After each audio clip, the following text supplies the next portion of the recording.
Greetings. My name is Jim Roberts, and I'm with the Elon Faculty Union.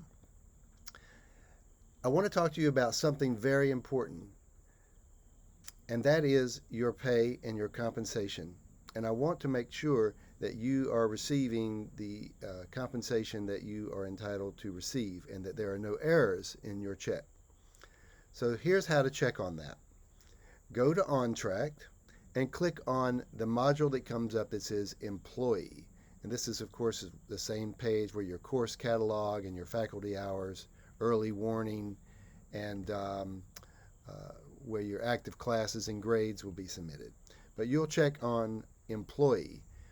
And once you do that, some really useful information comes up in different modules, your tax information, earning statements, history, benefits. But I want you to look at where it says stipend history. Also, let's see, yes, stipend history. And this is going to list the money that you are being paid this semester. At Elon, we're paid in 4 monthly stipends at the end of every month. So we have just finished the month of September, and you should have received your money electronically transferred into your account before October 1st. And this is going to be every semester. It's before the first of the next month. You should have received your money, and you'll be able to check on what that is. Now, I'm not concerned right now with deductions and that type of thing, which is why I said click on the stipend history. It has the start date, the end date, the description of what you're being paid for, and the amount. It also has the payments made. This would be payment 1 if it's your first payment, our first payment, and it should have total payments as 4 for a lot of courses. So if you're being paid for classes, it's just simply going to have fall semester 2023. I don't know if it's going to have each individual class listed, but it probably will just be if your 1 class or your 2 class or 3 class or all is going to have an amount. And that amount will be the total amount that you're going to receive in 4 payments. If you are in the arts, you have to pay particularly close attention. For instance, if you are in an art studio, as a drawing studio or something, you have to check and make sure that that is listed. You have to check if you're in a dance studio, same thing, is that listed? If you're teaching private lessons, is that listed? It is unclear if you're in music, if you're teaching ensemble, how that's listed, but I believe that that's listed under fall semester 2023. We'll continue to work to get better clarification on that. So you should be able to look at the contract that you signed with the university to determine the rates of these things. And that is in what we call the letter of agreement. Right now, under employees, there is a module for a letter of agreement. But when I click on that, I do not see a letter of agreement. So you can simply search in your emails and find a link to that. And if you can't find that, then email your chair, or you will be able to find it, to get it. At your letter of agreement, at the end of every letter of agreement, there is something called, simply referred to as the sheet. Now, we had never heard of the sheet when we first started bargaining, but this is the rate sheet of how it is determined the rate of everything that is being paid out. So what we also learned is that everyone is paid for general courses are paid by the semester hour, and it will have the rate of that semester hour.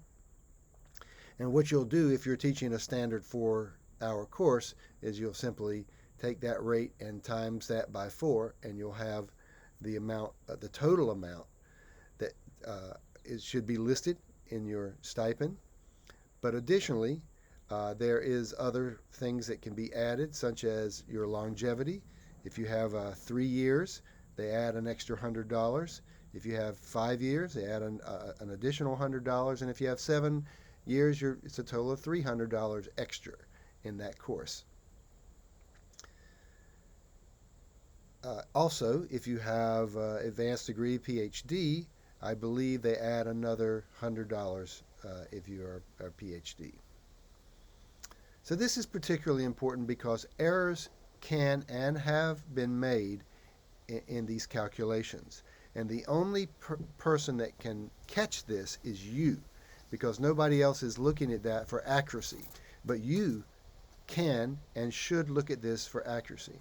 And when I say errors have and can be made, it's absolutely true. I've seen errors in my own check, and in fact, I have just submitted a potential issue with my own check that could potentially be $2,000 short, and I think it is in the way that my ensemble is calculated.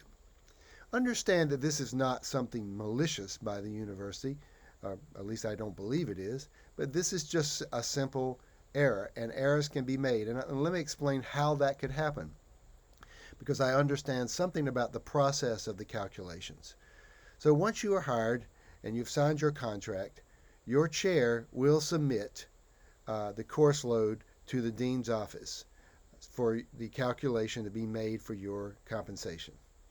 There'll be one or two associate deans that will be going through these and making a determination of exactly how much money you are supposed to be paid. Once that happens, it is passed on to the provost office, and an associate provost will go through every single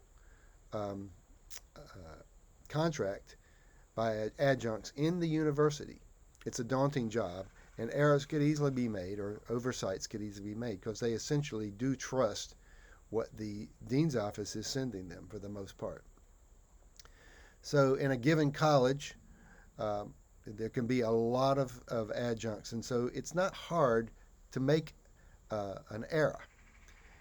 And that's why I said right now, at this time of year, this is the place and time to correct that error, and that's why this adjunct tip is coming now in this week, because now is the time to look at your compensation and make sure that it is correct. To double check this, you can also go on the CBA, the Collective Bargaining Agreement, and go to compensation, which is Article 12, Section A. And basically the outlines of the sheet and ensemble pay and other things are listed there. So check that out. If you discover or you think that there's a problem, please immediately submit that to your chair, not to the union, but to your chair. See if you can come to an agreement with him or her and get that resolved. If for some reason you can't get that resolved and you believe that you are in the right, then you can contact us. You can contact me. We're happy to look at what you're doing and see if there's a problem that we can help you with. We're happy to help. That's what we're here for. We're volunteer, and we're volunteering because we think all these issues that many of us have been going through for years are important, even if you've just started, or if you're a long-term, full-time, limited-term, and or long-term employee, that you know that things can and will happen. So that's why we have a union. So let us know if you have any problems, and if you want to really support us, really have our back, please sign up to be with us in the union. It's really important. I'll leave the link below.